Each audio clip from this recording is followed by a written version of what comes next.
రైతులకు పులికర్మ ప్రాజెక్టు నుండి సాగునీరు అందించే క్రమంలో పులికర్మ ప్రాజెక్టు కింద వైపు ఉన్న రైతులను విస్మరించకుండా లీకేజ్ పైప్లైన్ సిస్టమ్ ఏర్పాటు చేసి నీరు అందించాలని కోసిగి మండల రైతులు ప్రభుత్వాన్ని కోరారు. రైతులకు సాగునీరు అందాలని కోసిగి గ్రామ సమీపాన ఉన్న పులికర్మ ప్రాజెక్టు నుండి పైప్లైన్ను ఏర్పాటు చేయడంతో ఆ ప్రాంత రైతులకు ఉపయోగంగా ఉండేందుకు మధ్యలో వాల్స్ ఏర్పాటు చేయాలని మాజీ జడ్పీటీసీ న్యాయవాది జక్కనగేని వెంకటేశ్వర్లు, రైతులు హోళగుంద, కోసిగయ్య, ముకుంద, కిష్టప్ప, నాగరాజులు శనివారం పైప్లైన్ పనులను పరిశీలించారు. ఈ సందర్భంగా వారు మాట్లాడుతూ ప్రాజెక్టు నుంచి దాదాపు 5 కిలోమీటర్ల మేర 7 కోట్ల రూపాయలతో పైప్లైన్ పనులు జరుగుతున్నాయని, 2,000 ఎకరాలకు సాగునీరు అందుతుందన్నారు. ఇందులో భాగంగా ప్రతి 200 మీటర్లకు ఒక లీకేజ్ వాల్ ఏర్పాటు చేస్తే ప్రతి రైతుకు ఉపయోగకరంగా ఉంటుందన్నారు.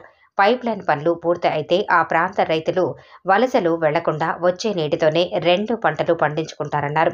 కొంతవరకు వలసలను అరికట్టవచ్చన్నారు. అదేవిధంగా అధికారులు, నాయకులు స్పందించి వాల్స్ ఏర్పాటు చేస్తే రైతులకు న్యాయం చేసినట్టు ఉంటుందన్నారు. ఈ కార్యక్రమంలో రైతులు ఈరన్న, కోసిగయ్య, వెంకటేష్, బసవరాజు తదితరులు పాల్గొన్నారు.